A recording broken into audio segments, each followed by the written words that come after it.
पूर्वी दिल्ली त्रिलोकपुरी विधानसभा क्षेत्र के 27 ब्लॉक बस स्टैंड पर आज महत्वपूर्ण प्रोग्राम का आयोजन किया गया, जिसमें बाबा साहेब के बनाए हुए संविधान के बारे में बच्चों को बताया गया और बच्चों को संविधान की पुस्तकें भी बांटी गई।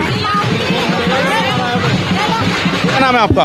मेरा नाम सुनील अभय है। सर, क्या कहना चाहेंगे जिस प्रकार से आप ये पुस्तक और जो क्या कहते हैं संविधान को बच्चों को सिखाने की कोशिश कर रहे हैं, छोड़िए, क्या कहना चाहेंगे? संविधान एक ऐसी पुस्तक है जिससे हमारा देश चलता है। पुस्तक क्या कहे, इसे हम ग्रंथ कह सकते हैं और सबसे बड़ा ग्रंथ हम इसे कहेंगे, क्योंकि घर के अंदर हर व्यक्ति के, किसी के घर कुरान मिलेगा, किसी के घर रामायण मिलेगी, किसी के घर महाभारत मिलेगी, मगर संविधान नहीं मिलता।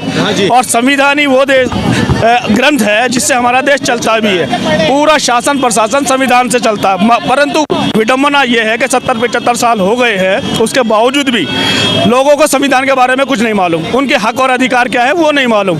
तो ये जो मुहिम छेड़ी गई है, बच्चों के साथ साथ बड़े भी थे, देखे होंगे आपने। आपकी संस्था है या क्या है, या ऑर्गेनाइजेशन है? ये हम लोग एक तरह से मानव की जो सोच है, हर मानव को पता होना चाहिए। वैसे तो अपना डिजिटल मीडिया है, जो कि मीडिया आप बंधु आप भी हैं, डिजिटल मीडिया की एसोसिएशन अपने पास है, मगर ये हम लोग अपने इंडिविजुअल लेवल पे कर रहे हैं और सबको ये करना चाहिए। मैं जितने भी पत्रकार बंधु हैं उनसे भी कहना चाहूँगा कि आप जो है संविधान के माध्यम से मीडिया का चौथा स्तंभ कहलाते हैं। जी। और जब आप चौथा स्तंभ कहलाते हैं तो आपका हक बनता है कि हर जनमानस के अंदर संविधान को पहुँचाना, उनके हक और अधिकार बताना, ये आपकी जिम्मेवारी बनती है। सर, क्या नाम है आपका? राजुद्दीन गादरे।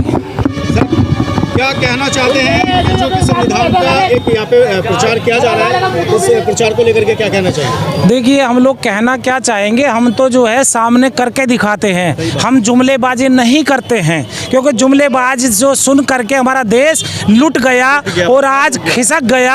आज बेरोजगारी, महंगाई, अत्याचार सब कुछ बर्पा हो रहा है।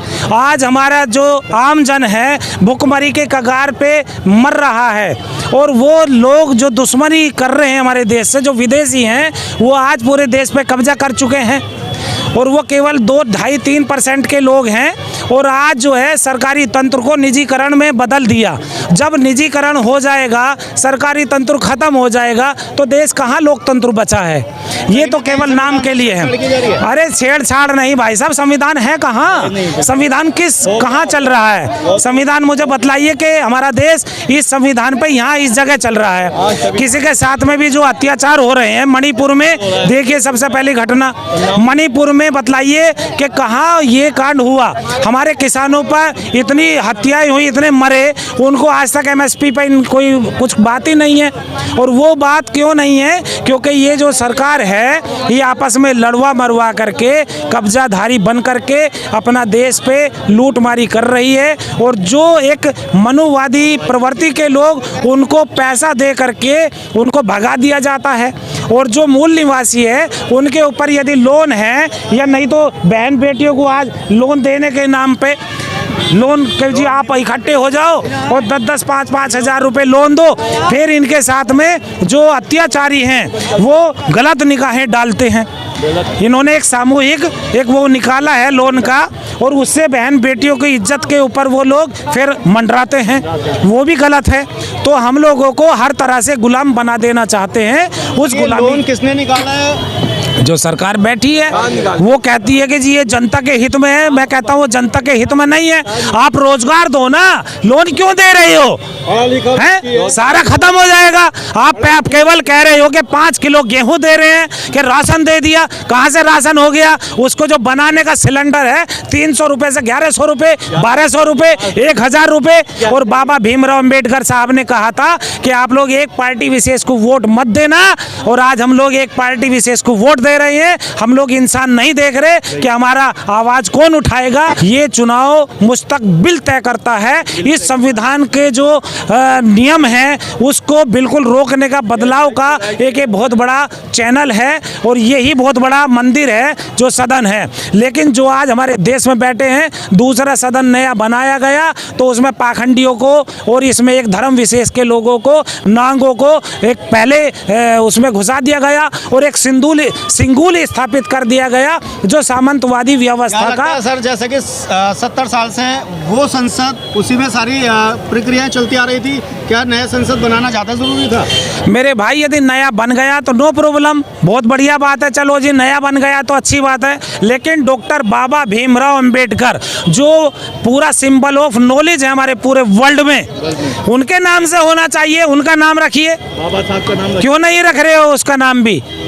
केवल एक दिखावा करते हैं कि बाबा भीमराव अंबेडकर को और मुस्लिमों को दुश्मन दिखा करके, जबकि मुस्लिम समाज ही वो समाज है जो मजलूमों की, पसमानदाओं की हमेशा मजलूम के लिए तैयार रहता है। और हदीस में लिखा हुआ है, कुरान पाक में लिखा हुआ है, और इस्लाम मजहब ही इसलिए बना है कि जो परेशान आत्माएं हैं उनके आत्माओं को आराम दिलाने के लिए खड़े हों, मुस्तकबिल उनका तैयार करें। और आज समता, समानता, न्याय, बंधुता और स्वतंत्रता पर आधारित जो भी बात करता है उसे जेलों में डाल दिया जाता है। तो बताइए मुझे संविधान कहाँ है? आज संविधान इसीलिए बच्चों को बांटा गया कि तुम्हें इसी पढ़ना है और इसी को लेकर के इसे कामयाब होना है। आप अपना मुस्तकबिल बनाएं, तब जा कर के आप दुआ जैसे, हमारे जो MU दुआ जैसे लोगों को साथ सहयोग देगी पब्लिक, तभी जो है ये कानून बच पाएगा, कभी देश बच पाएगा, तभी हम लोग आगे बढ़ पाएंगे। और राजू गादरे यदि कुछ करता है कि ये आगे ना बढ़ जाए तो हमारे अपने समाज के लोग पीछे काटते हैं कि ये यदि बन गया तो ये काबिल हो जाएगा। अरे भैया मुस्तकबिल देखो अपनी कौम का। यदि मुस्तकबिल नहीं जानोगे कि हमारी कौम कैसे मजबूत होगी, पैसे वाले को आप गधा लाओ, गधा क्या रुपए का आएगा गधा? आप टिर्री ले लो जिसमें बैठ के चलते हैं, क्या रुपए की आएगी? उस चीज़ को देखिए क्या रुपए का आएगा। लेकिन जब वोट का टाइम आता है तो 1500 में, दारू में, बिरयानी में लोग चले जाते हैं। तो कै साल? 5 साल, यानी 5 साल में कितने दिन हुए? 1557।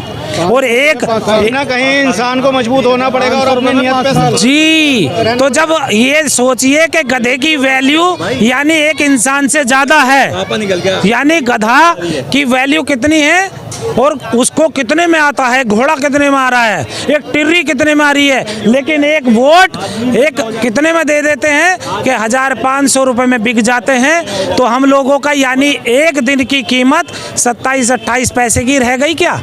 हम लोगों को ये समझना होगा कि आने वाले वक्त में हम अपनी इंसानियत और मानवता को कैसे कामयाब करेंगे, तब जाके कुछ होगा। जय भारत, जय संविधान। मेरा नाम सतबीरी है।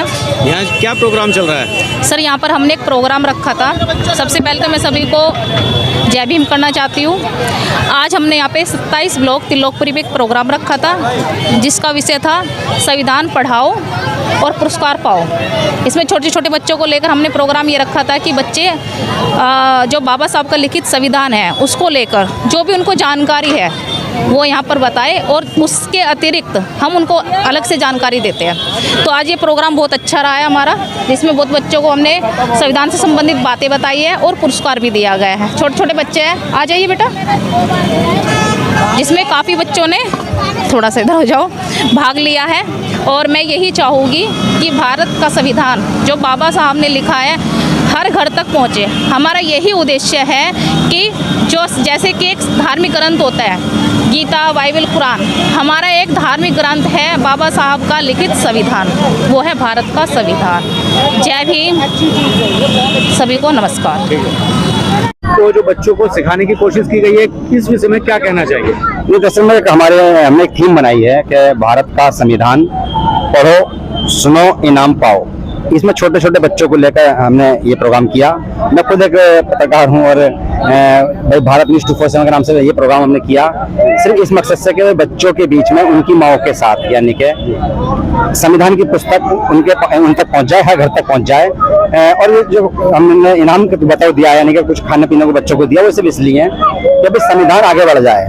संविधान दिन ब दिन यानी कि मजबूत करने की हमारी एक सोच थी। और दरअसल में ज़्यादातर कुछ NGO ही संविधान को आगे बढ़ाते हैं, कभी राजनीतिक पार्टी तो आगे बढ़ाते नहीं, बातें करते हैं। तो एक मकसद था कि भाई किसी तरह के से भी वेब पोर्टल के माध्यम से अगर संविधान आगे बढ़ता है तो जरा फायदा होगा सर समाज को। उन लोगों के बारे में आप क्या कहना चाहेंगे जो अभी संविधान से वंचित है, वो अपने बच्चों को संविधान के बारे में क्या शिक्षा देने चाहिए, नहीं देना चाहिए? बिल्कुल बिल्कुल, संविधान जो है देखिए एक हमारा मूलभूत ढांचा है जिंदगी जीने का। इसमें हमें ये नहीं सोचना चाहिए कि हम किस धर्म से हैं। हमके बच्चों को संविधान पढ़ाना चाहिए, संविधान घर में होना चाहिए। जिस तरह से हम लोग धार्मिक पुस्तकें, मैं किसी धर्म का नाम ही नहीं ले रहा हूँ, मैं कह रहा हूँ धार्मिक पुस्तकें जिस तरह से हम श्रद्धा के साथ रखते हैं, तो संविधान की पुस्तक अपने भारत का आईन समझकर, जरूरत समझकर और एक जिम्मेदारी समझकर घर में रखें, जिससे कि हम अपनी हमारे जो मौलिक अधिकार है उनको जान पाए। और खास करके संविधान हिंदी में अक्सर होता है, तो संविधान को हिंदी में कौन नहीं पढ़ पाएगा, क्योंकि मातृभाषा हमारी हिंदी है। तो इसलिए हमने चाहा कि भाई संविधान की छोटी छोटी पुस्तकें जो कई सारे खंड होते हैं उनमें से हम सबको वितरण करें। क्या लगता है ऐसे ही जगह जगह या कॉलोनियों के नुक्कड़ों पे इस तरह से ये कैंपेन करी जा रही जी, मुझसे कुछ चैनल वालों ने, जो संपादक हैं, कुछ पत्रकारों ने कहा भी है कि आपकी तरह हम भी इस थीम को आगे बढ़ाएंगे। इसमें दुआ साहब ने काफी यानी कि सहयोग किया और वो आए भी, मुख्य अतिथि बने और काफी लोग यहाँ पर आए, हर समाज का यहाँ आदमी था। आप देख लेंगे अच्छी तरह से विजुअल के अंदर के किस तरह से मैं कहता हूँ कि सभी धर्मों के लोग और महिलाएं पुरुष इकट्ठे होकर संविधान की किताब को और इनाम को यानी कि लेने की होड़ लगा रहे थे। पहली बार ऐसा देखने को मिल रहा है कि कोई धर्म से हटकर संविधान पर एक तरह से हाथ मार रहे थे, ज्यादा फोकस था कि किस तरह संविधान हाथ में आ जाए। तो अपने आप में इनके खुशी थी लोगों के बीच में कि कैसे हमें संविधान मिल जाए। तो इसमें दुआ साहब या सामाजिक कार्यकर्ताओं ने जो सहयोग किया, इनका भी बहुत मैं आभार व्यक्त करता हूँ कि ये मुहिम और ये थीम आगे बढ़ रही है और पत्रकार तो इसको आगे बढ़ाएंगे ही।